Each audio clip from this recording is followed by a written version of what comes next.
Fernando, encantado de recibirte en el programa. Muchísimas gracias, Jorge. Gracias por la invitación. No, es un placer.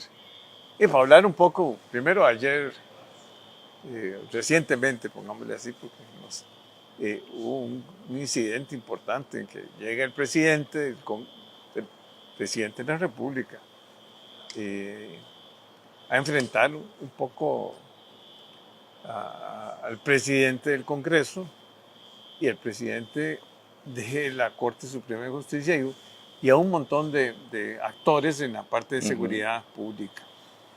Eh, y no cabe duda que cuesta mucho, nos cuesta mucho dialogar.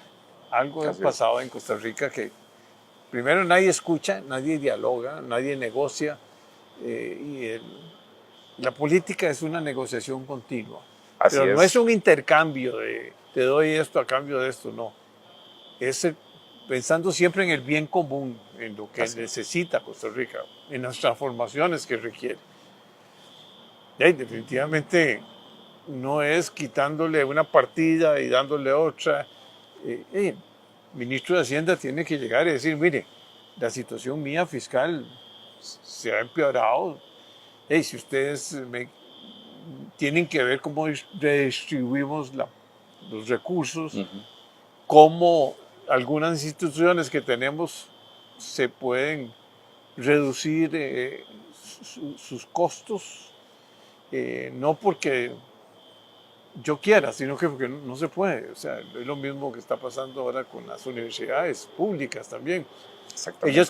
quieren el 4.25 y el gobierno dice, no, puede ser que se les dé el 1 porque la situación es distinta si ustedes tienen recursos aparte sin, sin, sin utilizar, y hay que acabar con un montón de beneficios también que tienen unas prebendas muy altas que tienen, y un porcentaje muy alto del gasto se va en alguna cierta burocracia que tienen las instituciones superiores. Así es. Y eso es un tema que, que es de sentarse y conversar y buscar soluciones. No entrar en esos enfrentamientos que, bueno, y amenazas continuas, ¿verdad? Es que aquí hay dos aspectos, digamos, antes de comenzar a tratar de resolver problemas. Hay dos cosas que cualquiera debe tener en cuenta cuando se habla de la democracia costarricense, porque hay que evitar las generalizaciones. Lo que está sucediendo en Argentina, en México, en Estados Unidos, en Europa es diferente a lo que estamos nosotros viviendo en el país, y las soluciones las tenemos que buscar aquí.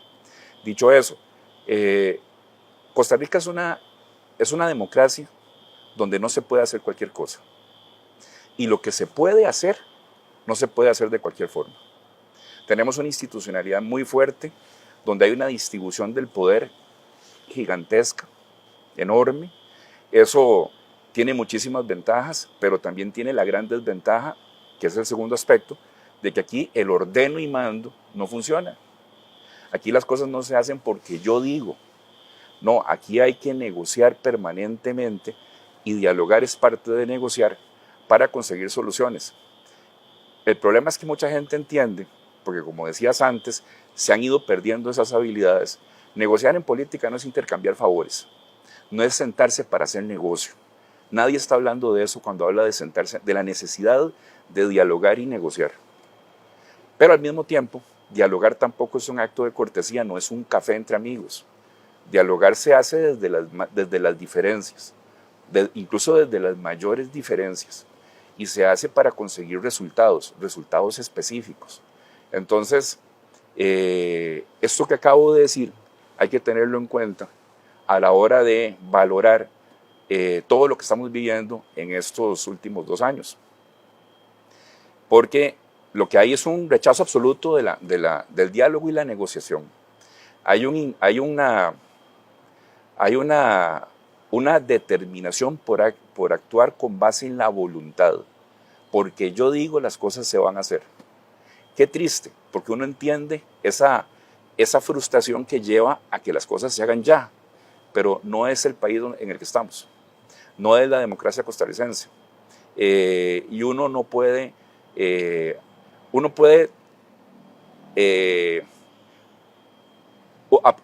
tomar los ideales para definir sus objetivos en la vida, pero los ideales no le pueden servir para trabajar. Para trabajar sirve la realidad, hay que conocer la realidad en la que uno está. Y si los que optan por el ordeno y mando, idealmente, para que esto se mueva, para que Costa Rica camine, pues están perdidos, se van a estrellar permanentemente contra el mismo muro que se han estrellado todos los gobiernos anteriores, porque lo que está padeciendo la administración Chávez en relación con la burocracia y la tramitología de este país, la inflación legislativa de este país, la hipertrofia estatal, es algo que han tenido que enfrentar todas las administraciones anteriores, que también han contribuido a producir todo esto, sí, también, y muchas de las cosas buenas que el país tiene, porque es un balance, es que aquí no hay nada que se pueda juzgar en términos absolutos, blanco-negro. Eso es una fantasía o un ejercicio académico para efectos de entender la realidad, pero en la práctica nada es blanco y negro. Aquí se trata de un balance. Entonces, el gobierno no puede alegar eso como explicación de las cosas que no puede hacer. Y voy a poner un ejemplo para devolverme a lo que estabas, a esa situación, ese caso de ayer con el que comenzaste. La administración pasada logró que se aprobara una reforma fiscal dentro de la cual está la regla fiscal, una reforma en materia de huelga y la ley de empleo público, por ejemplo. Temas importantísimos de un gran impacto con base en los cuales se está trabajando el gobierno presente. Con eso no quiero quitarle mérito a la administración actual por los 2 años que lleva, pero está trabajando con unas reglas cuya transformación logró el gobierno anterior. Y el gobierno anterior logró esto haciendo un esfuerzo descomunal de carácter político que no fue pacífico. Le costó caro políticamente. Le costó caro políticamente a todos los protagonistas que impulsaron esto, tanto en Casa Presidencial como en la Asamblea Legislativa. Fueron decisiones correctas que, como decís, les costaron carísimo desde el punto de vista político, pero las sacaron adelante. Y aquel contexto no es diferente a este y hasta puede ser peor porque veníamos saliendo o estábamos padeciendo la pandemia y otros problemas. Entonces, esta administración no puede decir que le está tocando una situación más difícil que las anteriores. Para nada. Lo que hay es un enfoque muy distinto de la acción política. Y entonces aquí es donde llego al tema con el que comenzaste. Esa reunión donde los presidentes de los poderes del Estado costarricense se reúnen para valorar lo que está pasando debería ser la gran oportunidad para lograr acuerdos que permitan mover reformas dentro de la Asamblea Legislativa y acciones fuera de la Asamblea Legislativa. Pero si la motivación para reunirse es regañar a unos e imponerles una voluntad, pues sencillamente se pierde el tiempo. Aquello se convierte en un teatro. El presidente de la Asamblea Legislativa, Rodrigo Arias, lo aclaró por enésima vez, porque no es la primera vez que lo hace, con base en su sentido de Estado, porque nadie puede decir que no tenga sentido de Estado, y su experiencia política, que son enormes. Y alguien podría decir, no, este señor está completamente equivocado. Él es parte del sistema. Él es parte de eso que tiene a Costa Rica como está. Bueno, esas son excusas de mal pagador. Esas son excusas de mal pagador porque lo que está reflejando Rodrigo Arias cuando habla como habla es que conoce el sistema, sabe cómo funciona y sabe cómo hacerlo funcionar.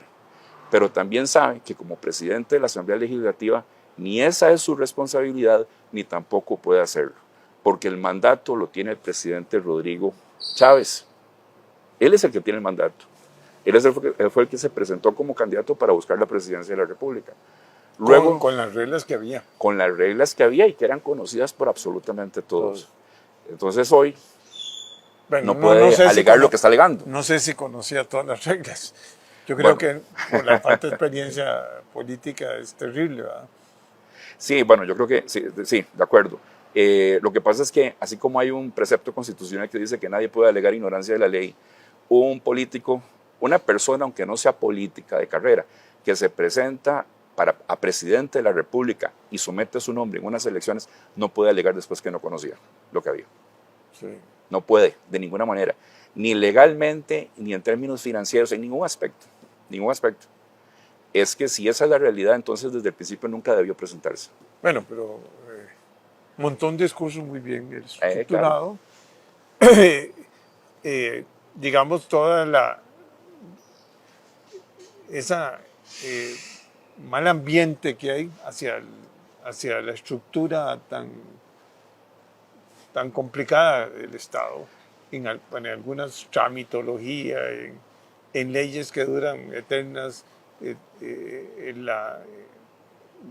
eternamente ahí en el Congreso, y que no nos ponemos de acuerdo en los puntos más importantes, ¿verdad? En los temas relevantes. Es que no puede ser que este país no tenga agua en las zonas más vulnerables. Es que los temas estratégicos que merecen atención se están acumulando. Y aquí otra vez señalas una cuestión importantísima. Rodrigo Chávez ganó en segunda ronda con un porcentaje pequeño del electorado, considerando la abstención que hubo, pero eso de ninguna manera puede utilizarse para decir, o para seguir insistiendo, como hacen algunos, en que fue un presidente accidental. No. Rodrigo Chávez ganó con las reglas, ganó de acuerdo con las reglas del juego. Leyó el pensamiento y leyó el pensamiento. Interpretó correctamente. Exactamente. Y eso es importantísimo porque en política es un poco qué está pasando, qué es lo que... Eso es fundamental. Y eso me lleva a una cuestión que ahora me parece que es necesaria. La oposición frente al presidente Rodrigo Chávez, es más, las oposiciones, tanto en la Asamblea Legislativa como fuera de la Asamblea Legislativa, porque aquí hay que considerar no solamente a los partidos, sino también todas las organizaciones, la sociedad civil. Traigamos de vuelta el término, pero utilicémoslo en un sentido amplio que incluye también a las cámaras empresariales. Frente al presidente Rodrigo Chávez, deberían reflexionar sobre lo siguiente. Me parece que deberían cambiar el enfoque, completamente el enfoque. El problema del presidente de la República no es su estilo, es su personalidad, y eso no va a cambiar. Tenemos ya 2 años, sabemos que eso no va a cambiar. Entonces, seguir hablando del estilo del presidente es perder el tiempo. Luego, tiene un porcentaje muy alto de aprobación. Tal vez no es el porcentaje que dicen en Casa Presidencial, pero el asunto de la cifra exacta es discutible, pero tiene un porcentaje muy alto de aprobación. No podemos menospreciar a los costarricenses que apoyan al presidente Rodrigo Chávez.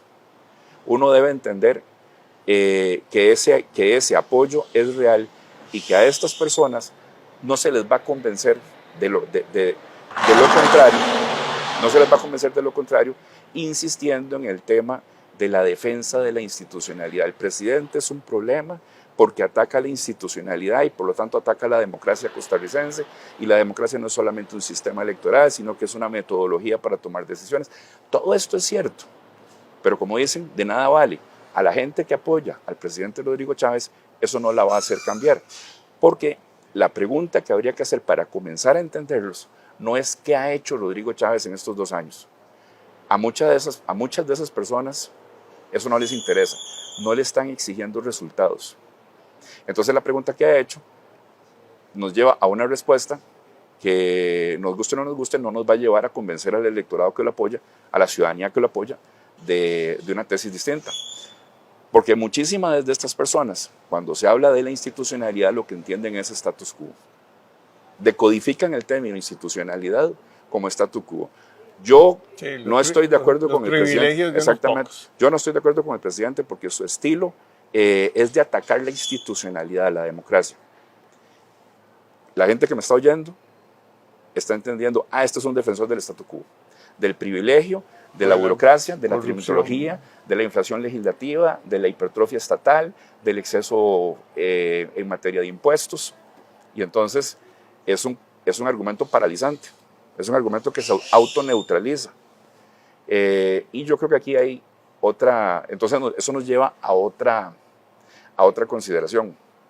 No es cierto que la gente que no apoya a Rodrigo Chávez está convencida de que Costa Rica es un sistema maravilloso, está conforme y satisfecha con lo que hay. No. Eso no es verdad. Lo que tenemos son dos visiones distintas de la necesidad de transformar el país, porque muchísima gente que no apoya al presidente de la República sí está convencida de que Costa Rica necesita cambios. Y esa misma gente dice, yo entiendo cuando el presidente señala todos los defectos de la administración pública, del gobierno, del Estado, lo mal que hay en el país. Estoy de acuerdo con las cosas que el presidente señala, pero no estoy de acuerdo con la manera como quiere arreglarlas. Y eso... Ni la forma, porque la forma es importantísima. La forma no es una cuestión accesoria. Pero esto hay que entenderlo porque el asunto no es entonces entre aquellos que quieren transformar el sistema, liderados por Rodrigo Chávez, y todos los demás defensores del statu quo. Eso no es verdad. Pero ha habido un error en la comunicación que conduce a pintar esa imagen equivocada. La realidad es que aquí tenemos dos visiones sobre la necesidad de transformar el país. Una que se basa en la idea pesimista de que Costa Rica es un país fracasado, donde para acabar con los ratones hay que quemar la casa. Es una visión revanchista, que quiere castigo, que está enojada. que quiere sangre casi. Exactamente. Y al frente, lo que hay es una opinión que está convencida de que Costa Rica sí necesita una transformación. Y una transformación grande, una transformación innovadora. Pero la necesita no porque el país sea un fracaso, sino por el contrario, porque el país ha tenido un éxito relativo. Y el mundo cambió. El mundo cambió y el cambio ha contribuido también a ese éxito relativo del país. Pero ¿qué es lo que sucede?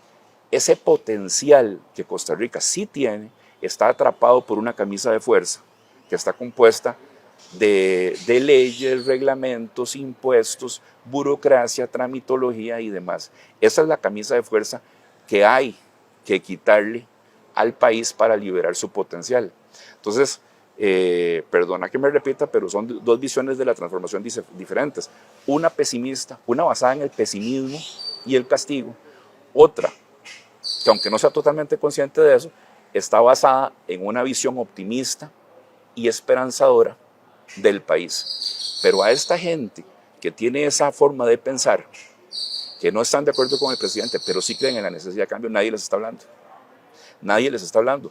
Toda la oposición está concentrada en el presidente. El discurso del presidente. Exactamente. Que el presidente dijo, que el presidente declaró, que el presidente se equivocó. Cada semana monta un show. Claro, porque el presidente en esto es muy hábil. El presidente sabe que esa es la situación y entonces él es el que le maneja la agenda a toda la oposición o a todas las oposiciones, porque insistí al principio que esto hay que verlo más amplio, de manera más amplia que únicamente los partidos representados en la Asamblea Legislativa, que están jugando un papel fundamental y no se les está poniendo suficiente atención a lo que están haciendo.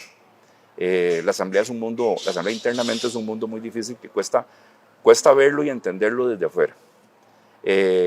Pero con esto creo que llegamos al punto principal. A ese porcentaje tan amplio de la opinión pública que no apoya al presidente de la República, nadie le está hablando.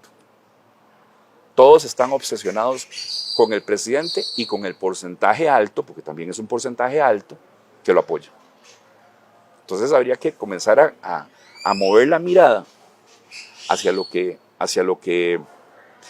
pide esa otra parte de la opinión pública, que obviamente no es una parte homogénea, hay mucha dispersión, mucha diferencia de opiniones, pero es que en democracia no hay que tenerle miedo a la diferencia de opiniones, de eso se trata, y habría que comenzar a ponerles atención.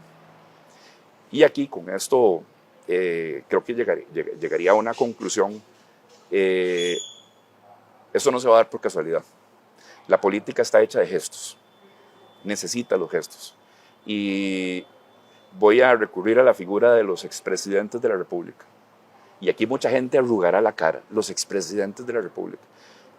con todos los errores que puedan haber cometido cada uno de los expresidentes de la República, y cada caso es diferente, sobre estas personas ha caído una cantidad de desinformación y amarillismo impresionante.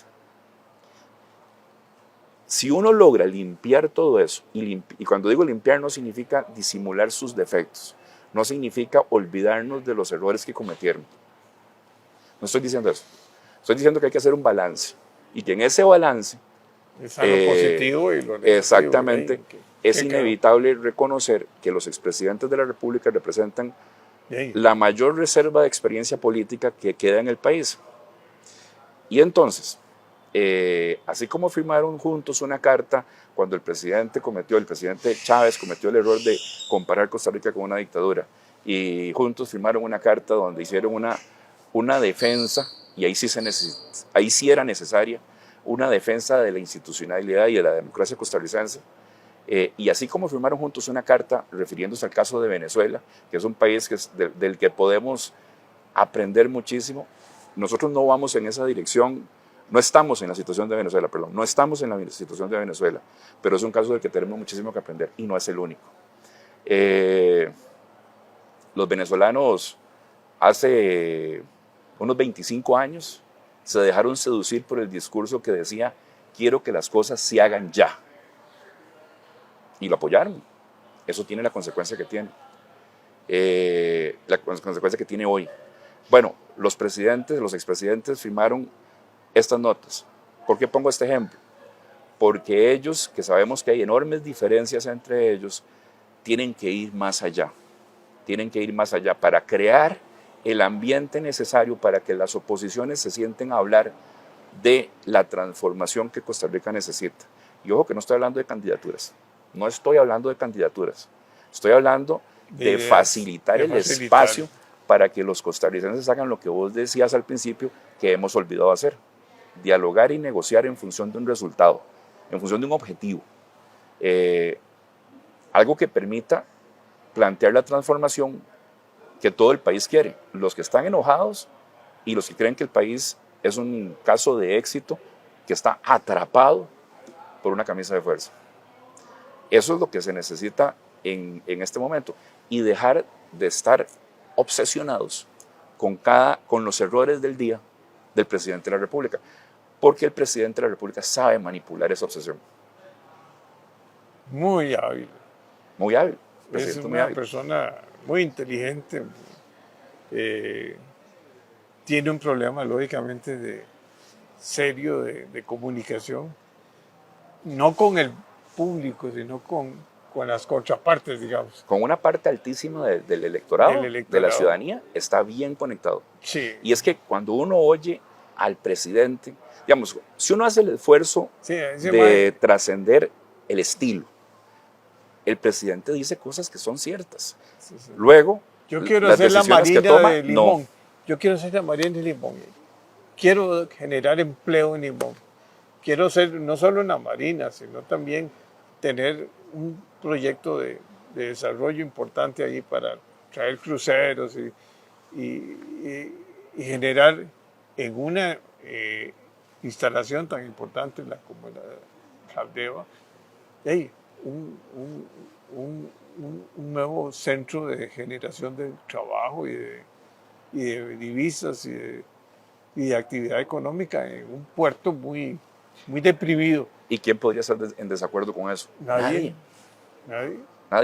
Pero claro, llevarlo a la práctica. Y aquí, Jorge, permíteme poner un ejemplo. La ley Jaguar, el tema del referéndum. Sí, sí. No voy a entrar en el mito sobre cuál es la motivación de fondo. No.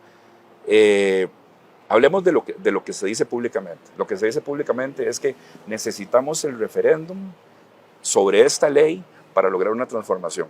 Digamos que aceptamos que la cosa es así.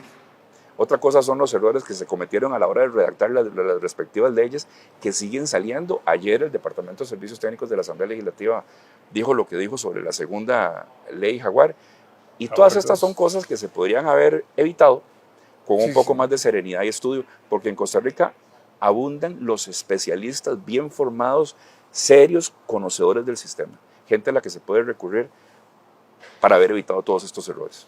Porque si hay una cosa que Costa Rica tiene, es muy buen recurso humano en los diferentes campos. Pero bueno, con base en este ejemplo, la segunda administración Arias decidió rápidamente, apenas empezando, no 2 años después, apenas empezando, decidió que el tratado comercial con Estados Unidos y Centroamérica había que someterlo a referéndum. Y había que someterlo a referéndum porque sabía que la Asamblea Legislativa no tenía las condiciones para lograr la aprobación de ese tratado. Entonces, rápidamente decidió buscar el referéndum.